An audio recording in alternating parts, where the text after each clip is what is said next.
प्रवीण जी, अपने बारे में कुछ बताइए पैनल मेंबर्स को।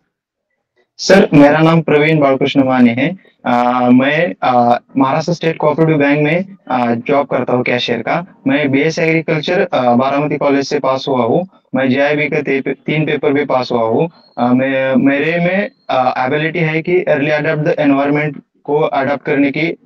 करने की कैपेसिटी है।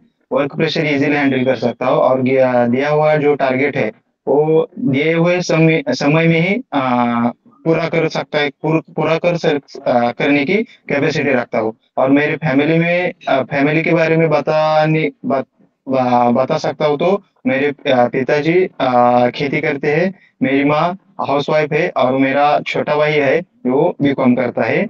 यह जानकारी है मेरे बारे में। आपने जेआईबी के 3 पेपर दिए हैं। हाँ चौथे पेपर में क्या हुआ, आप क्लियर नहीं कर पाए? सर, मेरा एसओ का प्रीलिम का पेपर था उस टाइम। सो मैं गया ही नया चौथे पेपर में। ओके, तो आप अपने करियर को इस वे में फॉरवर्ड करना चाहते हैं। हाँ सर। जैसे कि आपका नाम है प्रवीण, हम जानना चाहेंगे कि आप किस चीज में प्रवीण हैं और जो उस चीज का अपने बैंक को क्या फायदा हो सकता है। सर, मैं बैंकिंग में प्रवीण मीन्स एक्सपर्टाइज होने की तैयारी कर रहा हूँ और वो तैयारी शुरू है मेरी। लेकिन प्रवीण सर, आपके पास तो फिलहाल एक जॉब है जो आपको अच्छी खासी वेतन भी देती होगी, तो हाँ आप वो जॉब छोड़ के फिर नई जॉब में क्यों आना चाह रहे हैं? सर, मेरे में वो कैपेसिटी है ऑफिसर बनने की। मैं इस बैंक में क्लर्क का जॉब कर रहा हूँ और मेरे में पोटेंशियल है वो ऑफिसर बनने का। और as a agriculture field officer मुझे एक अपॉर्चुनिटी मिल रही है कि मेरा एग्रीकल्चर का और फाइनेंस का भी नॉलेज अपग्रेड करने की, day to day life upgrade करने की अपॉर्चुनिटी मिल रही है एएफओ। हेंस मैं उस जॉब के लिए अप्लाई कर रहा हूँ। ओके, मुझे एक बात बताइए कि सिविल स्कोर आप जानते हैं? सिविल यस सर, जानता हूँ। उसकी उसकी रेंज क्या होती है और उसके बाइफरकेशंस क्या होते हैं, मतलब रिस्क कैटेगरी के अनुसार, sir high risk, moderate risk, low risk जैसे हम बोलते हैं। यस सर, सिविल स्कोर की रेंज 300 टू 900 होती है। और ज्यादातर बैंक 700 के ऊपर जो सिविल स्कोर होता है उसको आ, उस कस्टमर को लोन देती है और उसको लो रिस्क कस्टमर भी बोला जाता है कि डिफॉल्टर होने का चांस कम हो जाता है जब 700 के ऊपर दिया तो। और 700 के नीचे दिया तो चांसेस होती है कि डिफॉल्टर होने के। ये होता है सिविल स्कोर सर। सिविल का हाल ही में नाम चेंज हो गया है, आप जानते हैं? सर, मुझे तो ट्रांस यूनियन सिविल ये पता है। मुझे इतना नहीं पता कि सिविल का करेक्ट, नाम। सही है, सही है। What is SSG and minimum members required to form an SSG? Sir, 10 to 20 member in SH. And what is about my SSG? Knowledge 10। SHG means self help group. Self help group means group of individual of homogeneous group comes together to achieve common goals and mutual benefit and achieve the common goals sir. Okay. Then what is bank assurance? Bank assurance mean sir insurance plus banking business doing simultaneously. अगर हम bank में काम कर रहे हैं तो bank को क्या benefit है उस बैंक एश्योरेंस का? बैंक इंश्योरेंस का सर बैंक का बेनिफिट होता है ब्रोकरेज चार्ज में से है। जैसे कि अब इंश्योरेंस और बैंक का कंपनी का टाइप होता है और दो वो कमीशन मिलता है बैंक को थोड़ा पार की इंश्योरेंस करने के बाद सर। ओके, तो बैंक कौन से तरीके से प्रॉफिट जनरेट करता है? सर पहले तो कम इंटरेस्ट रेट पे डिपॉजिट लेती है और उस पे थोड़ा मार्जिन रख के लेंड करती है। ये पहला प्रॉफिट है बैंक का। बाद में वो बैंक एश्योरेंस करती है उसमें ब्रोकरेज चार्ज लेती है। बाद में वो प्रोसेसिंग फी लोन का होता है वो भी होता है। लेकिन फिर मिसलेनियस भी फीस लेती है बैंक। जैसे कि नो ड्यूज का होता है वो ऐसा भी प्रोसेसिंग फी होता है। ओके, तो what is the non interest income for the bank? Non interest income sir वही brokerage charge NOC fee form fees वैसा होता है वो। ओके, नॉन इंटरेस्ट इनकम होता है। और सबसे कम बैंक किस पे ब्याज लगाती है कस्टमर को 0 ब्याज देती है बैंक, कौन से तो अकाउंट पे, कौन से देती है? अकाउंट पे, सेविंग अकाउंट पे, करंट अकाउंट में देती है सर। कम इंटरेस्ट, करंट अकाउंट में देती है। सेविंग अकाउंट में 3% देती है। Okay okay. प्रवीण जी, आपल्या नावावरून एक प्रवीण कुमार म्हणून इंडियन क्रिकेटर आहेत, त्यांच्याबद्दल काही आयडिया आहे का तुम्हाला? सर ऐकलेलं आहे फक्त प्रवीण कुमार, एक मला माझ्या माहितीनुसार बॉलर असू शकतात ते, असं वाटतं मला, एवढं माहिती. Okay okay. आत्ताच आरबीआयने एक मॉनिटरी पॉलिसीचा रिव्ह्यू झाला, बाय मंथली मॉनिटरी पॉलिसी झाली. त्यामध्ये जे काही रेट कट्स केलेत त्याच्या मागे आरबीआयचा काय उद्देश असू शकतो? सर रेपो रेट 0.25% कमी केलेला आहे, जेणेकरून बँकाने आरबीआय कडून लोन घ्यावं आणि लिक्विडिटी अवेलेबल व्हावी कस्टमरला. त्यामुळे परचेसिंग पॉवर म्हणजे वाढेल लोकांची, की जास्त गोष्टी खरेदी करतील आणि इन्फ्लेशन सुद्धा थोडंफार कंट्रोल झालेलं, म्हणजे थोडंफार कमी करता येईल. आणि जीडीपी पण, म्हणजे काय? Inflation means sir sudden rises of the price of the goods and services. Okay. एकाच रेटवर ठरतं का इन्फ्लेशन कमी जास्त होणं रेपो रेटवर? सर रेपो रेट डिसाईड केल्यानंतर त्याच्यानंतर ते दुसरे जसे की एमएसएफ असेल, बँक रेट असेल, ते पण व्हॅरी होतात. जसं की आता कमी केलेला आहे रेपो रेट 6.25, त्यामुळे का बँक रेट पण 0.25 ने वाढतो, बँक रेट होतो 6.50 होतो. मग लिक्विडिटी म्हणजे काय, जे तुम्ही आन्सर मध्ये सांगितलं? सर लिक्विडिटी म्हणजे अवेलेबिलिटी ऑफ द कॅश. अच्छा. आणि परचेसिंग पॉवर म्हणजे काय? परचेसिंग पॉवर म्हणजे सर की ability to buying the goods and services. अच्छा. मॉनिटरी पॉलिसीचं मेन ऑब्जेक्टिव्ह काय असतं? मॉनिटरी पॉलिसीचं main objective sir inflation control करणे आणि ग्रोथ अचीव्ह करणे. अच्छा. इन्फ्लेशन टार्गेट काय आहे इंडियाचं? सर इन्फ्लेशन टार्गेट 4+-2 आहे sir. Very good, very good. NDCF आणि ओके सॉरी, फार्मर इन्कम कसं वाढवू शकतो? सर फार्मर इन्कम वाढवायला गेले तर अगोदर बँक ऍज अ बँक म्हणून क्रेडिट ऍक्सेस त्यांना भेटला पाहिजे. क्रेडिट ऍक्सेस भेटल्यानंतर त्यांना फायनान्शियल ऍडवायझर दिल्या पाहिजे, की कशा प्रकारे आपण सेव्हिंग करू शकतो, कुठं हे करू शकतो. आणि as a agriculture field officer म्हणून त्यांना आपण इंटिग्रेटेड फार्मिंग ची आयडिया देऊ शकतो. जसं की अॅनिमल हजबंड्री बरोबर क्रॉप प्रोडक्शन करा, सॉइल हजबंड्री करा, ऍपिकल्चर करा, त्यानंतर सेरिकल्चर करा, हे अशा आयडिया देऊ शकतो आपण. ठीक आहे.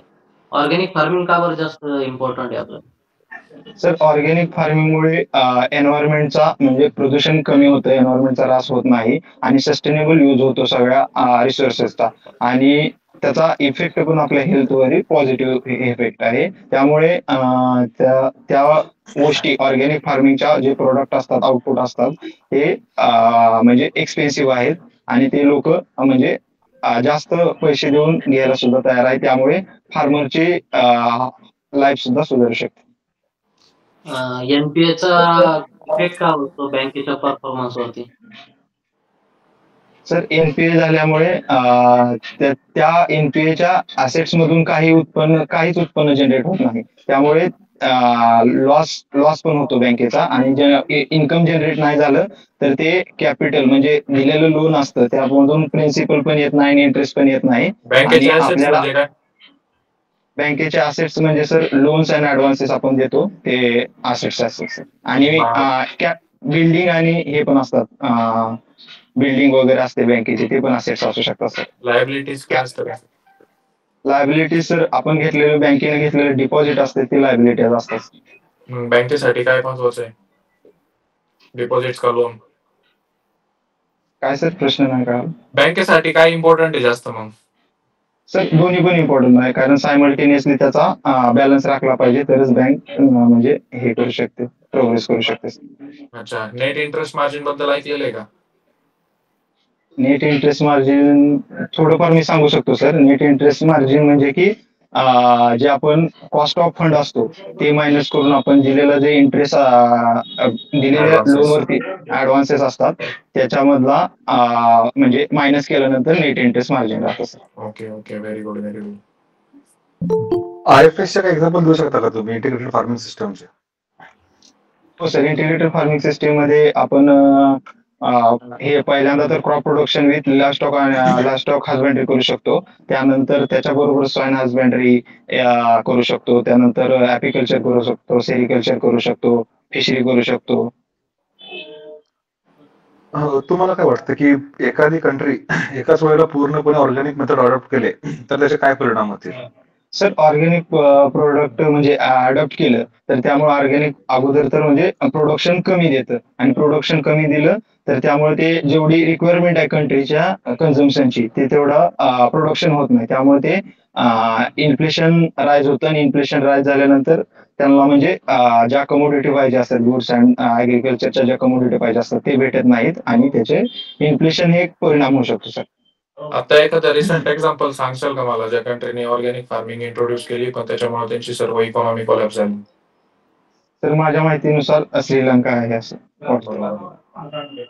ओके. तुम्हाला प्रोव्हिजन्स म्हणजे काय माहिती आहे का? बँकेत प्रोव्हिजन्स ठेवते बँक. हा सर, प्रोव्हिजन म्हणजे जे एनपीए झालेले लोन असतात त्याच्या म्हणजे त्याची जी अमाऊंट असते ते ऍज अ प्रोव्हिजन म्हणून ठेवले जाते आणि ते ग्रॉस एनपीए असतो त्याच्यामधली जे प्रोव्हिजन ठेवली जाते आणि प्रोव्हिजन ठेवून न प्रोव्हिजन ठेवलेले जे एनपीए असते त्याला नेट एनपीए म्हणलं जातं असं मला माहिती आहे सर. मला सरफेस ओके. ऍक्ट बद्दल माहिती आहे का? हो sir, SARFAESI act securitisation and reconstruction of financial asset and enforcement of security interest act असतो, जे की सरफेस ऍक्ट आपण डायरेक्ट कोर्ट मध्ये न जाता जो एनपीए झालेला लोन आहे ते रिकव्हर करू शकतो आणि सुरुवातीला तर आपण कस्टमरला नोटीस पाठवू शकतो 13/2ची नोटीस गेल्यानंतर ते कस्टमर 60 दिवसांची मुदत दिली जाते की तुम्हाला काय ऑब्जेक्शन असेल ते रेज करा. जर ते ऑब्जेक्शन रेज केली तर बँक त्या ऑब्जेक्शनला आन्सर 15 दिवसाच्या आत देण्याची मुदत असते आणि जर आन्सर पण बँकेने सुटेबल दिलं आणि हे केलं तर लगेच 13/4ची नोटीस जाते आणि पोझिशन घेतलं जातं डिस्ट्रिक्ट मॅजिस्ट्रेटला. म्हणजे पोझिशन भेटत नसेल तर डिस्ट्रिक्ट मॅजिस्ट्रेट किंवा जे असतात ते त्यांच्या सोबत घेऊन जाऊन पोझिशन घेतलं जातं आणि पोझिशन घेतल्यानंतर त्या प्रॉपर्टीची सेल करून जे एनपीए झालेलं आहे ते रिकव्हर केलं जातं. तुम्ही एसएमए म्हणजे काय माहिती आहे तुम्हाला? एसएमए सर, बँकिंग मधलं स्पेशल मॉनिटरिंग अकाउंट असू शकतं सर. एसएमए 0, एसएमए 1, एसएमए 2 असं. हायपोथेकेशन, प्लेज आणि मॉर्गेज मध्ये काय डिफरन्स आहे? सर, पहिल्यांदा बोलायला गेलं तर प्लेज एक सिक्युरिटी, या सगळ्या सिक्युरिटीचे टाईप आहेत सर. प्लेज मध्ये आपण पोझिशन बँक लोन देताना पोझिशन पण बँकेत घ्यायचं, जसं की गोल्ड बँक जवळच ठेवते आणि लोन देते. हायपोथिकेशन पोझिशन म्हणजे बॉरोवर कडे असतं पण त्याची आरसी वगैरे असेल किंवा काय असेल म्हणजे व्हेइकल असतात त्याला हायपोथिकेशन दिलं जातं. आणि मॉर्गेज म्हणजे पण पोझिशन बॉरोवर कडेच असतं पण त्या इमूव्हेबल गोष्टी असतात जसं की लँड असेल त्यानंतर बिल्डिंग असेल त्या अगेन्स्ट लोन दिलं जातं आणि त्यांचे ऑनरशिप ते सगळे पोझिशन ते बॉरोवर कडे असतात. ओके. प्लास्टिक मनी बद्दल काय माहिती आहे का? प्लास्टिक मनी मी sir debit card credit card असं माझं मत आहे. Okay. Credit card electronic bank. Okay. Sir आधी सर कंटिन्यू आशे सर मी विचार. इलेक्ट्रॉनिक फंड ट्रान्सफरचे मेथड्स कोणते? सर एनएफटी एक मेथड आहे, national electronic fund transfer method. त्याच्यानंतर आपल्या आरटीजीएस पण आहे, आयएमपीएस आहे. नेफ्ट आरटीजीएस मधला डिफरन्स सांगू शकता? हो सर, एनएफटी मिनिमम आणि मॅक्झिमम लिमिट नसते पण आरटीजीएस ला मिनिमम लिमिट 2 लाख रुपये आहे आणि मॅक्झिमम नो लिमिट आहे. आरटीजीएस मध्ये रिअल टाइम क्रॉस सेटलमेंट होते की म्हणजे पाठवले की पैसे लगेच बेनिफिशरीला भेटतात पण एनएफटीच्या अर्ध्या तासाच्या बॅचेस असतात त्यामुळे ते अर्ध्या तासाने रिसिव्हरला किंवा बेनिफिशरीला भेटत जातात सर. एनईएफटी ला मिनिमम लिमिट असेल? सर 1 रुपया असू शकतो मिनिमम लिमिट. NPCI चे फंक्शन्स काय? सर NPCI एक म्हणजे national payment corporation of India एक अम्ब्रेला असं डिजिटल पेमेंटला अम्ब्रेला म्हणून कंट्रोल करतं. जे डिजिटली पेमेंट होतात सगळे जसे की IMPS असेल UPI असेल त्याला कंट्रोल करते NPCI सर. डिजिटल पेमेंटचे थ्रेट्स काय common सिटीजनसाठी, common पीपलसाठी?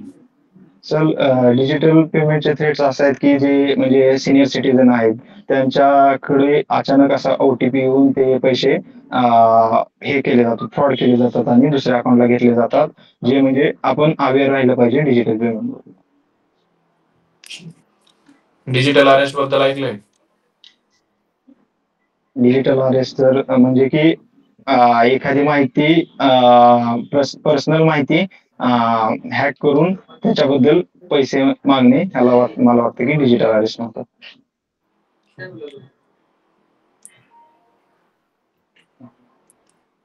Anybody else? Okay. Omkar conclude करायचं. मल्लिरा. हा ठीक आहे सर. मल्लिरा परिडोन. प्रवीण सर हा खूप चांगलं